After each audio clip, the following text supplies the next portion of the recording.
The massive ship moved through space like a silver whale swimming through dark water. Commander Vextal stood on the bridge and watched the third planet grow larger on the main screen. His blue skin glowed softly under the ship lights as he checked the mission reports one more time. This was supposed to be easy work. Find a new planet with smart life forms, study them, write a report, move on to the next star system. Dr. Kira floated near her science station. Her body looked like clear glass, filled with moving lights. She was a synthetic, one of the energy beings who joined the Galactic Federation 300 years ago. She loved studying new life forms and had seen thousands of different species across the galaxy. Each one taught her something new about how life could grow and change. Captain Zorn paced back and forth near the weapons controls. He was 7 feet tall with thick gray skin and muscles that could crush steel. His people were warriors who had fought in every major space war. Now, they helped keep peace in the galaxy.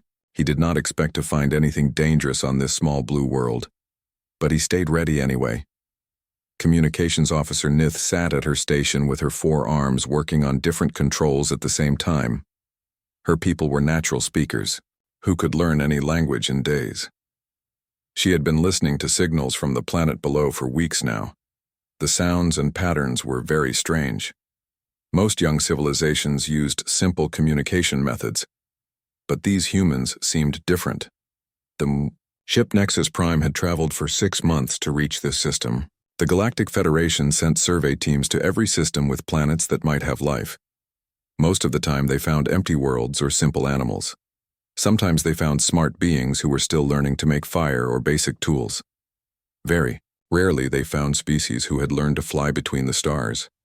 The initial scans showed that humans had built machines that could leave their planet. They had split the atom and could make weapons that used nuclear fire.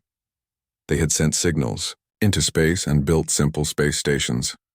This put them at level 2 on the development scale. Level 2 species were ready for careful contact and possible membership in the Federation. Vextal had made first contact with 17 different species in his career. Most followed the same pattern. They lived on one type of land, in one type of weather. They ate 1 or 2 types of food. They had one way of thinking and one way of living. This made them predictable and easy to understand. But the scans of Earth showed something unusual. Humans lived everywhere on their planet. The hot places, the cold places, the wet places, the dry places. They even lived on floating cities on their oceans and in underground tunnels. No other species spread out like this. Most stayed in the areas where they first learned to think and make tools. Dr. Kira noticed this first. She spent 3 days studying the lifeform distribution maps. The patterns made no sense according to standard evolution models. Species that spread across different environments usually split into different subspecies. Each group changed to fit their new home better. But humans looked the same whether they lived in frozen lands or burning deserts. On the planet's surface deep in the Pacific Ocean, Jiho worked inside a research station. The water pressure outside could crush a human body in seconds, but the station walls kept him safe. He studied the strange fish that lived in the deepest parts of the ocean. These creatures had no eyes because no sunlight reached them. They made their own light with special chemicals in their bodies. Jiho had been working underwater for 5 years. He loved the quiet darkness and the strange beauty of the deep ocean. His team had found new types of life almost every month. Some of the creatures looked like nothing that lived on land. They had clear bodies or too many legs or mouths that glowed in the dark. The research station could support 12 people for 6 months without any supplies from the surface. It had its own air, water, and food systems. The walls were thick, enough to handle the crushing water pressure. Special swimming suits let the researchers go outside to collect samples and take pictures. Meanwhile, in the Arctic, Yunji wrapped her warm coat tighter as the wind tried to knock her down. The temperature was 40 degrees below zero, cold enough to freeze human skin in minutes. But she had the right clothes and training to work safely in this frozen wilderness. She had lived in the Arctic for 3 years studying how the ice was changing. Her research team came from many different countries. They worked together even though they spoke different languages and had different customs. This surprised many visitors who expected humans from different places to fight or refuse to cooperate. Instead, they shared their knowledge and helped each other survive in the dangerous cold. The Arctic Research Station was built to handle the worst weather on Earth. The walls were thick enough to keep out the freezing wind. Special heaters kept the inside warm and comfortable. The station could hold 20 people for a whole winter without any contact with the outside world. In the Sahara Desert, Daehyun led a group of students across the burning sand. The sun was so hot it could cook an egg on a rock. The air was so dry it could pull all the water from a human body in hours. But Daehyun had learned to live in the desert. He knew where to find water, how to stay cool, and which plants could be eaten safely. His team was studying how ancient people had lived in the desert thousands of years ago. They found tools, art, and buildings that showed humans had lived here even when the desert was much hotter and drier than it was now. This amazed the students because the conditions then would have killed most modern humans in days. Daehyun taught survival skills to people from around the world. Military soldiers, scientists, and adventurers came to learn from him. He could keep people alive in places where there was no water, no shade, and no rescue coming. He made it look easy, but it took years of practice and study to master desert survival. Back on the alien ship, Nith made another discovery. She had been studying human languages and found over 6,000 different ones. Most species had one or maybe two languages when they reached spaceflight. Humans had thousands, and many were completely different from each other. Some used sounds, some used hand movements, and some used both at the same time.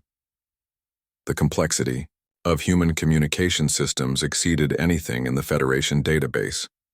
Young species usually developed simple, efficient languages. Having thousands of different ways to talk seemed wasteful and confusing. Why would one species need so many different ways to share information? Dr. Kira floated over to look at Nith's findings. The language patterns showed that humans did not just spread across different places on their planet. They had developed completely different ways of thinking and living. Yet somehow they still worked together on big projects like space exploration and global communication networks. Commander Vextal felt a strange worry growing in his mind. Every report from his crew showed the same thing. Humans did not follow the normal patterns. They lived in impossible places, spoke in impossible ways, and worked together despite impossible differences. This was not what the survey manual said they would find. He decided to send down scout drones for closer observation. Whatever humans were, they were not like any other species in the galaxy. The Galactic Federation needed to know exactly what kind of beings lived on this small blue world before making any contact decisions. The drones launched from the ship and began their silent journey toward Earth. Soon the aliens would learn things about humanity that would change everything they thought they knew about life in the universe. The scout drones sent back their first detailed scans, and Dr. Kira could not believe what she was seeing. Her energy form flickered with confusion as she studied the biological data. These humans were not just living in different places on their planet. They were thriving in conditions that should kill them. The medical scanners showed human workers in the deep ocean research stations, like the one where Jiho worked. The pressure down there was crushing. It would turn most alien species into paste in seconds. Even the mighty warrior race that Captain Zorn came from could only survive that pressure for a few minutes in their strongest battlesuits. But humans went down there with simple metal containers and worked for months. Jiho moved through the underwater station like he was walking in his own home. The pressure outside was over 1,000 times stronger than what most beings could handle. But he acted like it was normal. When he put on his diving suit to go outside, he moved easily through water that would crush alien bones. The suit looked primitive compared to Federation pressure gear, but it kept him alive in impossible conditions. The scans showed that human bodies actually changed when they worked underwater for long periods. Their lungs got bigger. Their hearts grew stronger. Their blood carried more oxygen. It was like they were evolving in real time to handle the pressure. No known species could adapt this quickly to such extreme conditions. In the Arctic Research Station, Yunji worked in temperatures that would freeze solid the blood of most Federation species. Captain Zorn's people came from a cold world. But even they needed heating units to survive in conditions this harsh. The thermal readings showed the outside temperature was cold enough to freeze metal, but the humans acted like it was just uncomfortable weather. Yunji wore thick clothing, but underneath the scans showed her body was doing amazing things. Her blood was flowing differently to keep her hands and feet warm. Her muscles were making extra heat. Her skin was getting thicker to protect against the cold. She was not just surviving the Arctic. She was becoming better adapted to it every day. What shocked Dr. Kira most was that Yunji actually seemed to enjoy the cold. The drones recorded her laughing as she worked in the freezing wind. She acted like the deadly cold was fun instead of dangerous. Her team played games in the snow and ice. They built temporary shelters for fun, not because they needed them. They treated lethal conditions like entertainment. The research station could keep 20 humans alive through the worst Arctic winter. The systems were simple compared to Federation life support, but they worked perfectly. The humans had designed everything to handle not just cold weather, but the worst cold weather their planet could produce. They planned for disasters that would kill most species instantly. In the Sahara Desert, the thermal scans of Daehyun and his team showed something even more impossible. They were working in heat that would cook the insides of most alien species. The surface temperature was hot enough to burn skin on contact. There was almost no water anywhere. The air was so dry it would pull moisture from alien bodies until they died of thirst. But Daehyun moved across the burning sand like he was taking a pleasant walk. His body was sweating to cool itself, but the sweat evaporated so fast it left salt crystals on his clothes. His kidneys were working overtime to save every drop of water. His skin had darkened to protect against the burning sun. He was adapting to conditions that would mean instant death for most Federation citizens. The team was not just surviving in the desert, they were studying it, exploring it, and teaching others how to live in it. Daehyun showed his students how to find water underground, how to build shelter from sand and rocks, and how to travel safely across the burning landscape. He made survival in a death zone look like basic skills any person should know. Dr. Kira sent a priority message to Commander Vextal. The biological adaptations she was recording were beyond anything in Federation science. Humans seemed to be able to live anywhere, adapt to anything, and actually get stronger when faced with deadly conditions.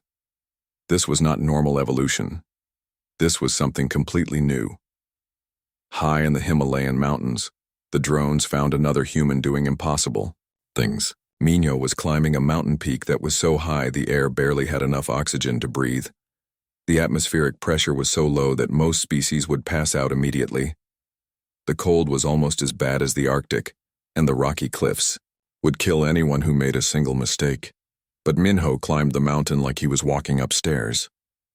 His body had adapted to the thin air by making more red blood cells to carry oxygen. His heart was beating slower but stronger. His muscles had learned to work with very little oxygen. He was not just surviving at deadly altitude. He was rescuing other humans who got into trouble on the mountain. The drone recorded Minho helping a team of climbers who were trapped by bad weather. He moved quickly and safely across ice and rock that would challenge Federation robots. He carried extra supplies, gave medical aid, and guided the group to safety. He did all this while breathing air so thin it would kill most aliens in minutes. What amazed Dr. Kira was that Minho was not the only human doing this. The scans showed humans climbing mountains all over their planet. They did it for fun, for sport, for the challenge. They actually sought out the most dangerous places and tried to reach them. They turned deadly environments into recreation activities. Near an active volcano, the drones found Yuna working just hundreds of meters from flowing lava. The heat was intense enough to melt metal. Poisonous gases were coming out of the ground. The volcano could explode at any moment and kill everything for kilometers around. But Yuna was calmly collecting rock samples and taking temperature readings. She wore a special suit to protect against the heat, but it was much simpler than what Federation scientists would use near a volcano. She moved confidently across ground. That was literally on fire. When gases started coming out of a crack near her feet, she simply moved to a different spot and continued working. She treated the deadly volcano like any other workplace. The scans showed that humans had built research stations near dozens of active volcanoes around their planet. They studied the lava, the gases, and the underground activity. They did this, not because they had to, but because they wanted to understand how volcanoes worked. They willingly went to some of the most dangerous places in the universe just to learn new things. Captain Zorn watched the reports with growing concern. His warrior people were considered the toughest in the galaxy. They could fight in any environment, survive terrible wounds, and never give up in battle. But these humans were living and working in places where his warriors would die quickly. They were not even soldiers or specially trained fighters. They were ordinary people who thought deadly conditions were normal parts of life. Dr. Kira discovered something even more disturbing in the genetic scans. Human DNA showed traces of adaptation to dozens of different extreme environments. It was like their species had lived in every dangerous place imaginable and survived each one. Their genes carried information about surviving in space, underwater, in extreme heat, in extreme cold, in high radiation, and in dozens of other deadly conditions. This was impossible according to Federation science. Species evolved in one environment and slowly adapted to new ones over millions of years. But human genes suggested they had faced every possible danger and learned to survive all of them. It was like their whole evolutionary history was about surviving impossible things. The medical scans also showed that humans could recover from injuries that would kill most species. They could lose large amounts of blood and keep fighting. They could break bones and keep walking. They could get diseases that would destroy alien immune systems and recover completely. Their bodies seemed designed to handle damage that should be fatal. Commander Vextal called an emergency meeting. The data coming back from Earth was not matching any known patterns of life in the galaxy. Humans were not a normal species that had learned to use tools and build cities. They were something completely different. They were survivors who had turned their entire planet into a training ground for living through deadly conditions. The question was no longer whether humans were ready for contact with the Galactic Federation. The question was whether the Federation was ready for contact with humans. These beings had adapted to survive things that would wipe out most known civilizations. They treated mortal danger like normal daily life. Dr. Kira began running new scans to understand how this was possible. What she would find in the deeper genetic analysis would change everything the Federation thought it knew about life, death, and survival in the universe. Captain Zorn started the psychological evaluation protocols while Dr. Kira continued her biological studies. As a warrior, he understood that mental strength was just as important as physical power. Most species had predictable breaking points. Push them too hard, hurt them too much, or scare them enough, and their minds would snap. He expected humans to be the same. The first psychological scans came back completely wrong. The computers kept showing error messages because the results did not match any known mental patterns. Humans were supposed to break under extreme stress, but the data showed they actually got stronger. They were supposed to give up when faced with impossible odds, but instead they worked harder. They were supposed to fear death and pain, but they often ignored both to help others. In a hospital in a war zone, the drones found Subin working as a trauma surgeon. Bombs were exploding outside. Bullets were flying past the windows. People were screaming in pain and fear. The building shook every few minutes when artillery shells landed nearby. Most alien medics would have broken down or run away, but Subin worked calmly through the chaos. The psychological scanners showed that Subin's stress levels were high, but his mind remained completely focused. He had been working for 18 hours straight, saving lives while death rained down around him. He moved from patient to patient with steady hands and clear thinking. When a shell exploded so close that pieces of concrete fell from the ceiling, he simply moved his patient to a safer spot and continued the surgery. What amazed Captain Zorn was that Subin was not a specially trained military medic. He was a civilian doctor who had volunteered to work in the war zone. He had a family at home, a safe job he could return to, and no military duty that required him to be there. He chose to risk his life to save strangers, and his mind handled the constant danger without breaking. The scans showed that Subin had seen thousands of terrible injuries. He had watched people die despite his best efforts. He had worked in conditions that would traumatize most Federation psychiatrists just from watching recordings, but instead of being broken by these experiences, he seemed to have learned from them. Each crisis made him calmer and more skilled at handling the next one. In a refugee camp, Hanul taught school to children who had lost everything. The kids came from different countries, spoke different languages, and had seen their families killed or scattered. Many had walked hundreds of kilometers to reach safety. They had nightmares, trust issues, and emotional wounds that should take years of therapy to heal. But Hanul worked with them every day, slowly building their trust and teaching them to hope again. She learned bits of their languages so she could comfort them in words they understood. She taught them songs and games that helped them remember how to laugh. She showed them that not all adults were dangerous, and that some strangers would protect them instead of hurting them. The psychological scanners could not understand how Hanul's mind worked. She absorbed the pain and trauma of dozens of broken children without becoming broken herself. She faced new heartbreaking stories every day but never stopped caring. She should have been overwhelmed by the suffering around her, but instead she became a source of healing and hope. Captain Zorn discovered that this pattern repeated across the entire human species. In every disaster, war, or crisis, humans appeared, who ran toward danger instead of away from it. They sacrificed their own safety to help complete strangers.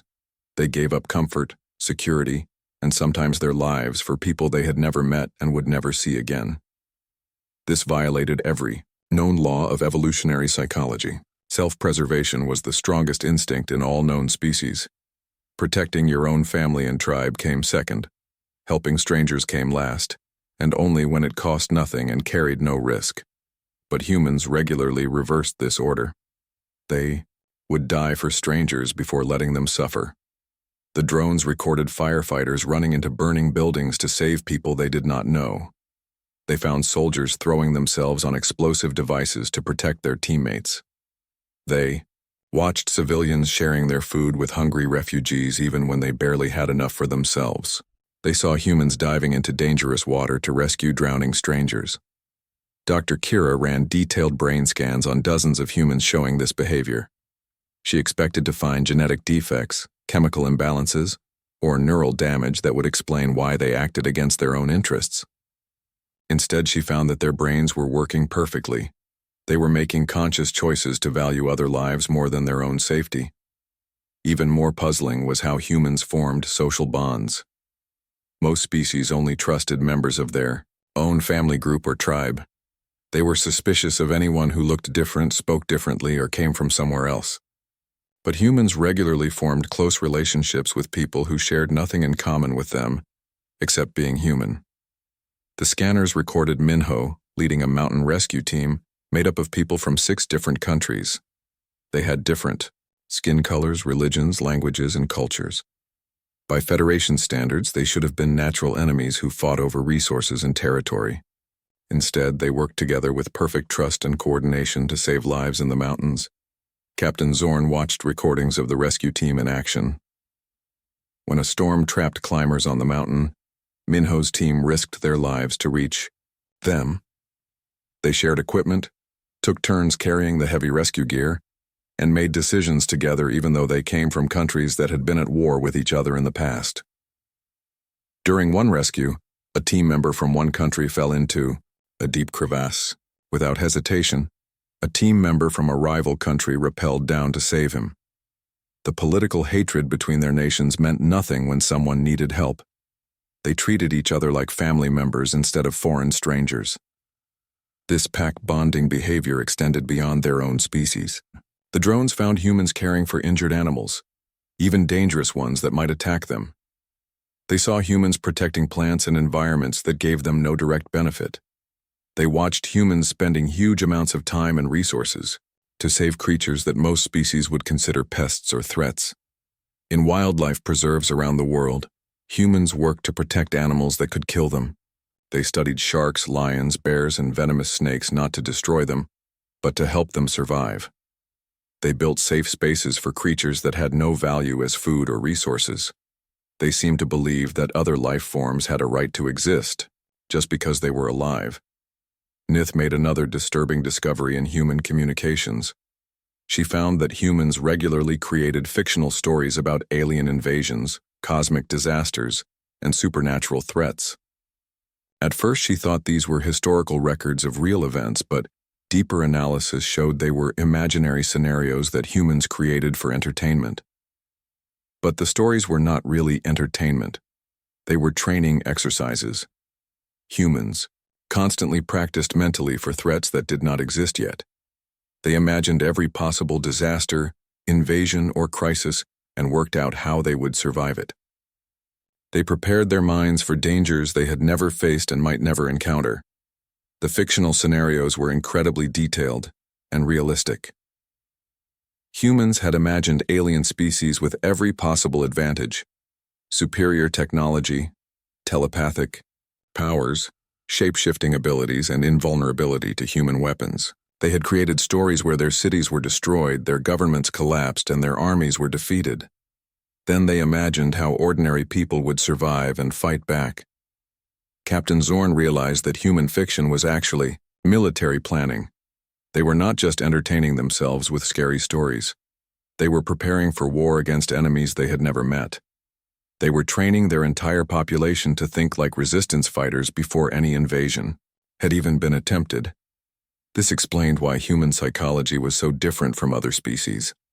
They had been mentally preparing for cosmic-level threats their entire evolutionary history.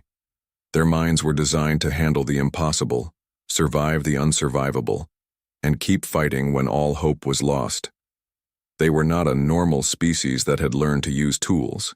They were a species that had turned their entire existence into preparation for ultimate survival. Commander Vextal received the psychological reports with growing alarm. The biological adaptations were disturbing enough, but the mental patterns were even worse. Humans did not think like prey animals or even like normal predators. They thought like survivors of disasters that had not happened yet. They were psychologically prepared for threats that no known species had ever faced. The implications were terrifying. If humans could adapt to any environment and their minds could handle any trauma, what would happen when they learned about the dangers that actually existed in the galaxy? Most species needed careful preparation before learning about cosmic horrors, ancient evils, and the dark things that lived between the stars. But humans seem to have been preparing for such knowledge their entire lives. Dr. Kira began the final phase of her analysis: deep genetic and archaeological scanning. What she would discover about human origins would answer many questions, but create far more terrifying ones about what humanity really was and where they had come from. Dr. Kira activated the deep genetic scanners and archaeological sensors for the final phase of analysis. What she found in the data made her energy form flicker and pulse with shock. The results were so impossible that she ran the scans 3 more times to make sure the equipment was working correctly. Each time the results were the same, and each time they made less sense. Human DNA contained genetic markers that did not match their current planet. The base sequences showed adaptations to environments that did not exist anywhere on Earth. There were genes for surviving in radiation levels that would sterilize most worlds. There were adaptations for breathing air with chemical compositions that would be toxic to every known species.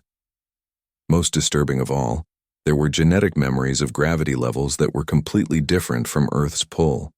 The archaeological scans made the mystery even deeper. The oldest human fossils on Earth were only about 200,000 years old, but the genetic complexity suggested a species that had been evolving for millions of years. There was a huge gap in the evolutionary record, as if humans had suddenly appeared on Earth as a fully developed species rather than evolving there naturally. Dr. Kira dove deeper into the genetic data, searching for clues about human origins. What she found made her wish she had never started looking. Hidden in the deepest parts of human DNA were genes that could only have evolved on what Federation scientists called a Class X death world. These were planets so hostile that the Federation had declared them impossible for any known life to survive. Class X worlds had surface temperatures that swung between boiling and freezing every few hours. Their atmospheres were filled with corrosive chemicals that would dissolve most known materials. The gravity was so strong it would crush normal bones, or so weak that muscles would waste away. Radiation levels were high enough to cook living tissue. Weather systems produced storms that could level mountains and floods that could drown continents. But the genetic evidence was clear. Humans had not just survived on a Class X death world, they had thrived there. They had become the dominant species on a planet that was actively trying to kill every living thing every moment of every day. Their bodies had adapted to handle gravitational forces that would tear apart most alien species. Their immune systems had learned to fight off diseases that would wipe out entire Federation worlds. The implications were staggering. If humans evolved on a Class X death world, then Earth was not their original home. Earth, which the Federation considered an extremely dangerous planet because of its weather extremes and geological activity, was actually a paradise world where humans had moved to relax and recover from their real home. Dr. Kira searched the archaeological record for evidence of when humans arrived on Earth. The data suggested they had appeared suddenly in multiple locations around the planet about 200,000 years ago. There were no transitional fossils, no evidence of gradual evolution. They had simply arrived as a fully formed species and immediately begun changing their new world to make it more comfortable. The geological evidence was even more disturbing. Earth's ice ages, volcanic periods, and mass extinctions were not natural events. They were terraforming activities. Humans had deliberately triggered climate changes to make their new home less dangerous than the death world they came from. What other species considered catastrophic disasters were actually human efforts to create a safer living environment. The ice ages had covered large parts of the planet with glaciers that killed off dangerous megafauna and reset the ecosystem. The volcanic periods had released gases that changed the atmosphere to be more breathable. The mass extinctions had eliminated species that were too dangerous or competitive for the new human colonies. Earth had been deliberately modified to be a garden world, where humans could live without the constant threat of death. But even their modified paradise was still incredibly hostile by Federation standards. Earth's weather systems could produce hurricanes with winds strong enough to flatten cities. Its geological activity could trigger earthquakes that would destroy entire civilizations. Its biological diversity included thousands of species that could kill humans with venom, disease, or physical attack. Yet humans treated these deadly conditions as minor inconveniences. They built cities in earthquake zones, established communities in hurricane paths, and explored regions filled with lethal animals. They acted like Earth's disasters were just part of normal life because compared to their original world, they probably were.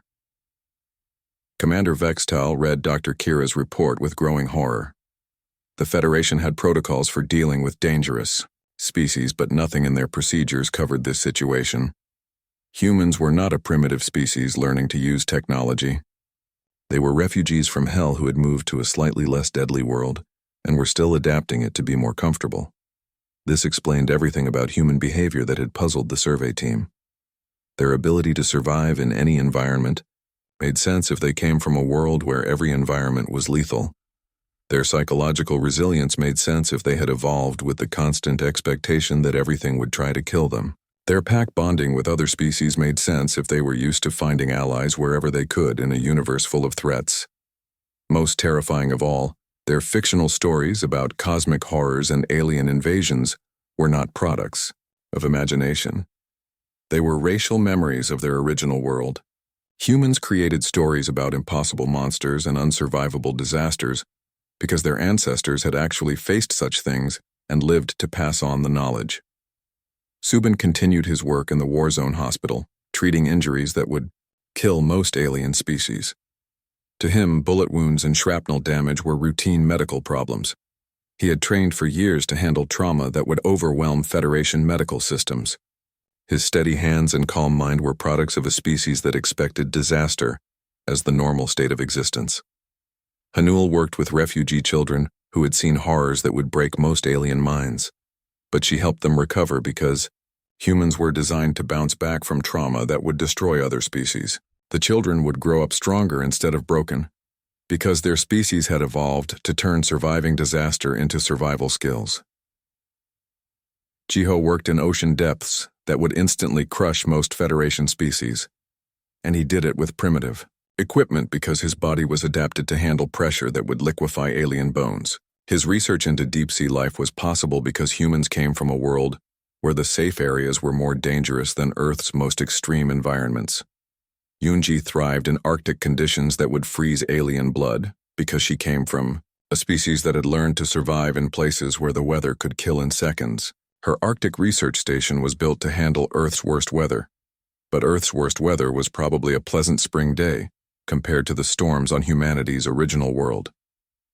Daehyun taught desert survival to people from around the globe because humans carried genetic knowledge of surviving in places where water was poison and the air was fire. His students learned skills that let them live through conditions that would kill most Federation citizens instantly.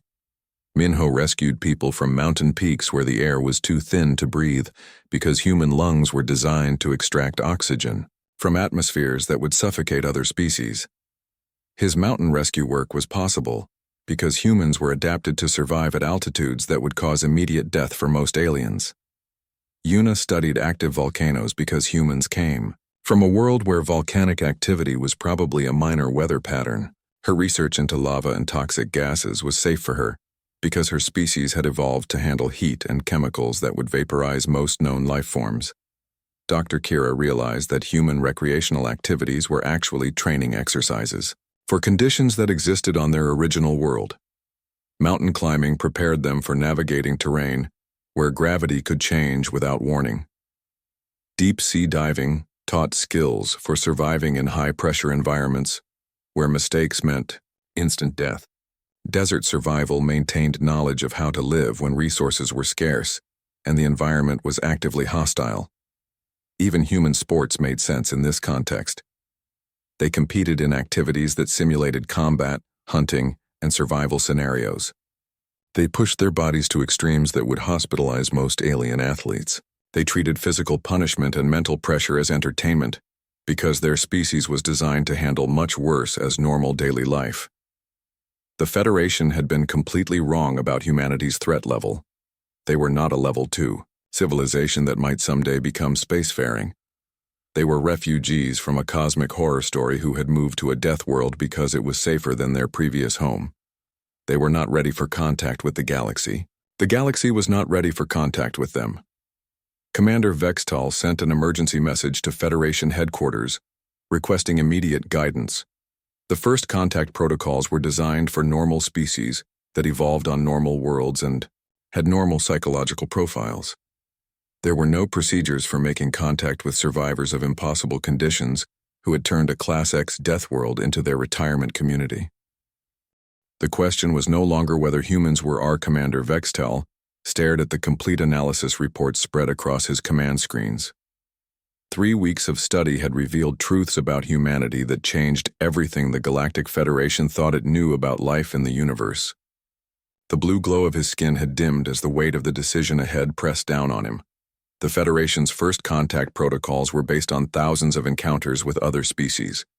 The process was always the same. Study the new species from a distance. Evaluate their technology level and cultural development. Make careful contact through their leaders. Gradually introduce them to galactic civilization. The procedures had worked perfectly for every species the Federation had ever encountered. But humans were not like every other species. They were something completely new and completely terrifying.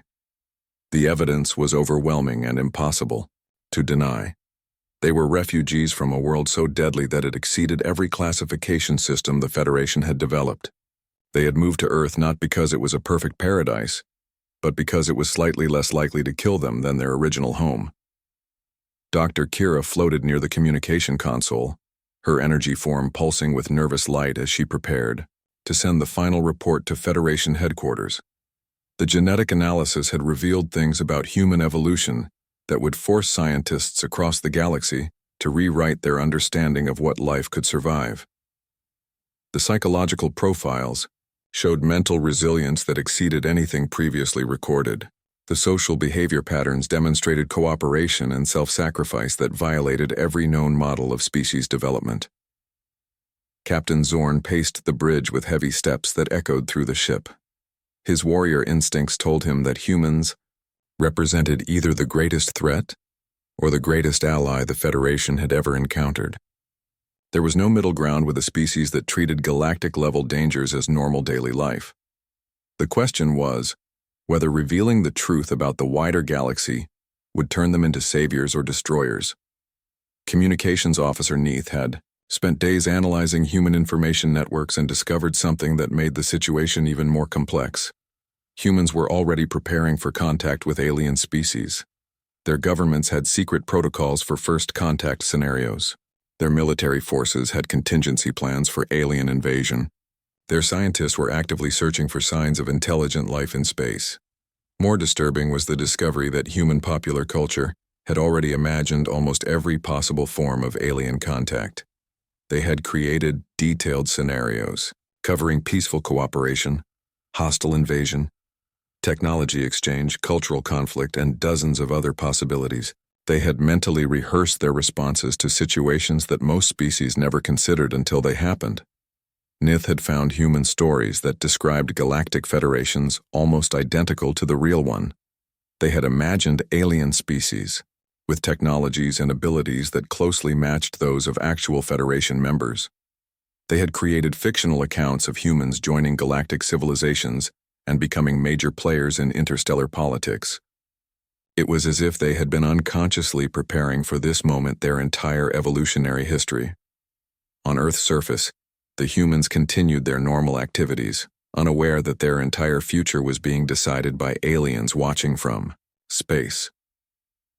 Jiho worked in his deep-sea research station, making discoveries about life in extreme conditions that would amaze Federation scientists.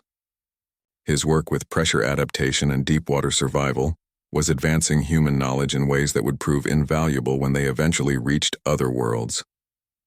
Yoonji continued her Arctic research, developing technologies for surviving in frozen environments that would work on dozens of Federation worlds.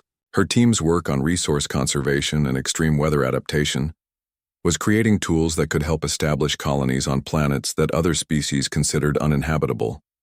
Daehyun led another group through desert survival training, teaching skills that would translate directly to survival on worlds with hostile atmospheres and scarce resources.